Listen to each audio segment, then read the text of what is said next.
Phrase is to be a man. And I'd ask every man listening to this, you think about the context when you were young and someone told you to be a man. It was almost always in the context of stop acting that way. Stop with the tears, stop with the emotions. Don't be some kind of mama's boy, some kind of sissy. Be a man.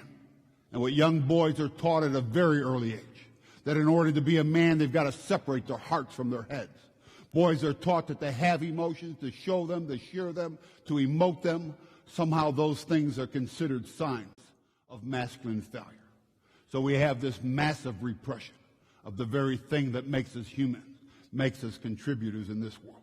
So let me show you what the socialization process looks like in America. 5, 6, 7 years old, every boy is given that mandate. Then this enculturation process gives every boy 3 fundamental lies about what it means to be a man. The same lies that were fed to me when I was a boy are being fed to boys today. And the first lie is this. And I think every boy in America learns this by the time they're 7, 8, 9 years old. They learn this on ball fields and playgrounds and during recess all over their community. That is, as a culture, we associate masculinity with athletic ability or size or strength or some kind of skill set that allows you to compete on that playground and win. So what happens for those boys that have athletic interests and abilities that can catch the down and out, hit the hanging curve, those boys are elevated on that playground. They're given a little more value, a little more worth. They're even ascribed a little more masculinity. And what I want to say, that is an absolute lie. Being a man doesn't have a single thing to do with athletic ability, size, strength, and the capacity to compete and win.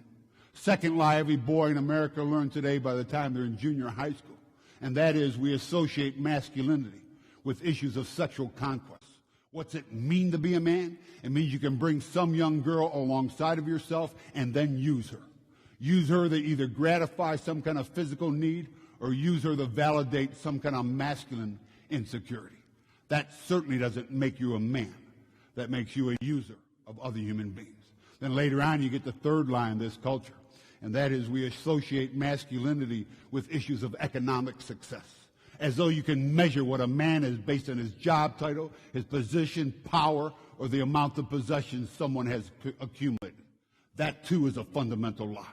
The problem is we live in a society where all kinds of men associate their self-worth with their net worth.